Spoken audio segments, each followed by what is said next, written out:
Well, thanks for tuning in.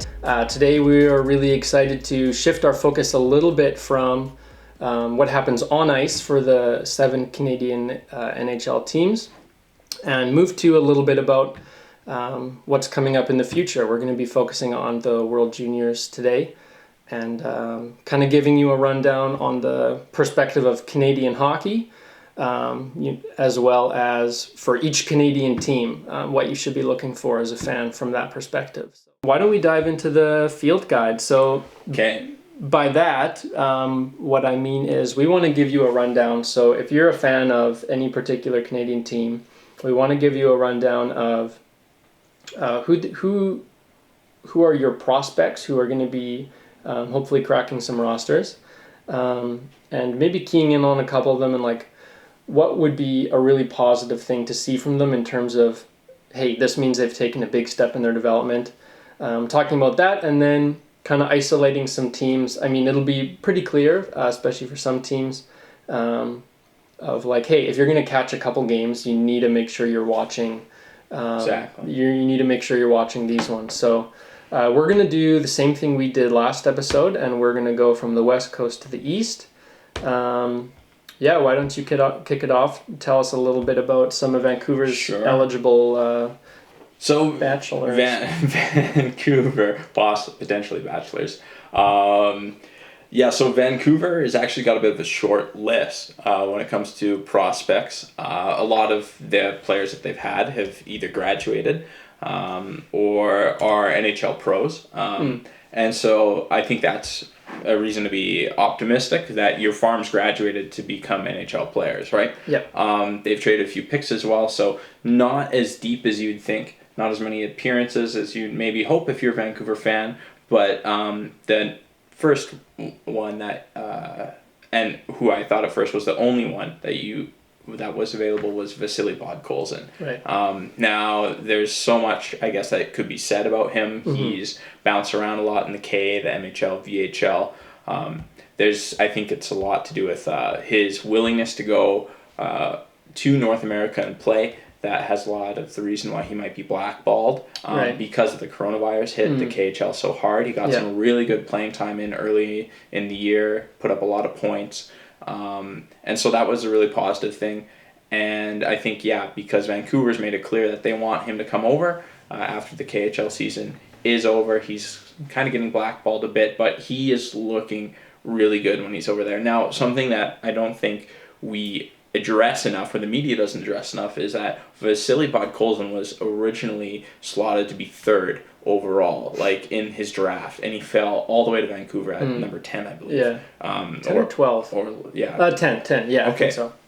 And so, again, that's one of those interesting situations, because we've seen players like that take 2 different courses. We've seen a guy like Jakub Chichurin fall from 1st or 2nd all the way down to Coyotes, and it's been an absolute player. And we've seen Timothy Liljegren, who's, again, been projected as a top 1-2 pick, fall all the way down. And it looks more obvious for maybe some of the reasons that he's fallen, right, in this draft. And Vasily Podkolzin looking very much like the former, where it's like, wow, why did he fall? I think there were some concerns about his willingness to utilize teammates out there, but he's a big physical guy. He's going to dominate. And I think one factor was that he had committed to be in Russia for a certain amount of years. Yes. And so basically a team had to be willing to say, we're okay with not seeing basically returns on this investment for 3 years. Yeah. And a lot of teams were picking high up who weren't in a position to be making that call.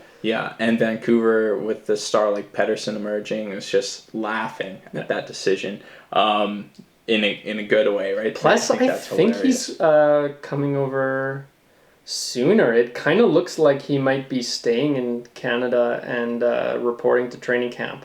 I've heard that that's probably going to be happening. So that's not 3 years. That's a year and a half. Is that a year and a half? 2 years? Yeah, 2 years. 2 years, yeah. So, I mean, that's kind of nice. Exactly. I wonder if part of the reason he said that was because things are very old school in Russia, especially. He plays for St. Petersburg, right? Correct. Okay. So, as a Habs fan, I've been following Alexander Romanov. And something I learned in following him is that if you're a Russian kid and you're committing to going to North America, especially if you won't commit to a certain amount of years or whatever, then the team will look and say, you know what, then it's a better, like, we'll still use you, but it's a better investment for us to give ice time to guys who we're going to get more return on this investment. It's not the same in other leagues. A team like Modo, are they in the Swedish league? Modo in the Swedish league? Yes, that's correct. Like, they really pride themselves on being a development powerhouse and they churn out players. But St. Petersburg is old school. They're like, if you're not going to play for us, you're not going to play for us. Yeah. So that's crazy to me. So I wonder if Podkolzin would say something like that as a bit of a bluff. Like, I'm going to give you 3 years. Because he's giving them 2. That's completely speculation on my part, but just interesting to me. Yeah, so I think for the most part, you're going to be watching Russia because of all the hype that's surrounding Podkolzin. But there's one other player who's likely going to be available, and it's not Jacob Truscott. I thought he could be a potential for Team USA, but he's not going to be at the tournament, it looks like, from what we've garnered from camp invites, but actually RFH Costmar. So he's looking at being a kind of middle 6 centerman for Sweden. He's had some good chemistry with some of the other players on the team. He's definitely labeled as a bit of a playmaker, and he actually has put up 52 points in 29 games played last year. So I thought those were pretty good numbers. The only thing that was a little bit interesting when I was diving into some of his numbers is that this guy takes a lot of penalties, but the good news is that if you're a Vancouver fan, his penalties definitely trend downward in tournaments, in international tournaments, and so that's going to be a really good thing. If you want to tune in to a Russia-Sweden matchup, that's going to be on December 30th. They're in the same pool, so check that out. But I think if you're a Vancouver fan, for your potential finals that you want to see is a gold medal game between Russia and why not Canada, right? And it's a country's team, and you're going to see your top prospect play against a lot of these other teams from your country, right? If you're Vancouver's Canucks fan from Canada, then I think that's going to be a really fun matchup to watch. So that's probably what you're going to be rooting for to happen this tournament. Victor Persson made he was kind of off Team Sweden's radar. Like, he had no history really with their international play. He got he made first cuts. He's listed on their defensive roster, which includes 1, 2, 3, 4, 5, 6, 12. So he's made the final 12. Nice. Is that a recent article? Yeah. He made their official, and he was picked in the 7th round this year. Oh wow! And Sweden, like, we all know how good they are at producing defensemen, and this guy was picked in the 7th round this year and has cracked the first round of cuts as a defenseman. That's so a good very return impressive on investment. So, like, I would say definitely stay tuned. That would be incredible. Even if he makes it as a depth defenseman, get some rotations, in some probably early games or whatever, that'd be really exciting to see. So, keep your ears and eyes peeled.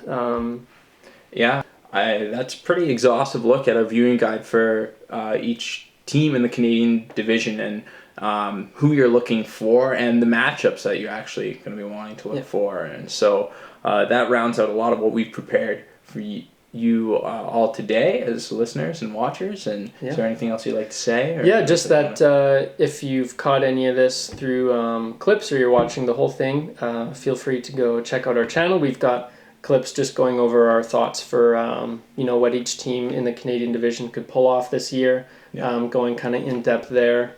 Very in depth. Yes.